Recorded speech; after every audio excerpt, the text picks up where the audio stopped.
నమస్తే అండి. మీరు ఆత్మీయులని నమ్మి కొంతమందికి మీ కష్ట సుఖాలని, పర్సనల్ విషయాలని చెప్తూ ఉంటారు. కొంతమంది విషయంలో ఆత్మీయులు చాలా బాగా సపోర్ట్ ఇస్తారు. కొంతమంది విషయంలో ఇవ్వరండి. వాళ్ళే మీకు తెలియకుండా మీ క్యారెక్టర్‌ని చీప్ జేసేస్తారు.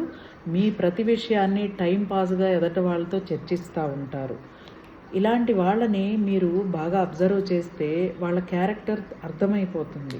మీరు మీ విషయాలు ఏదైనా షేర్ చేసేటప్పుడు 2 నిమిషాలు ఆలోచించండి. నేను చెప్పొచ్చా? చెప్పకూడదా అని. మీ మనసు అప్పుడు చాలా విషయాల్ని అద్భుతంగా మీతో చర్చిస్తది. చెప్పమాకు అని.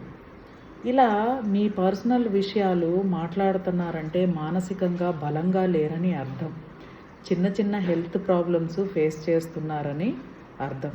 కాబట్టి మంచి పోషక విలువలున్న ఆహారం తినండి. మానసికంగా బలంగా ఉండండి. థ్యాంక్ యూ అండి.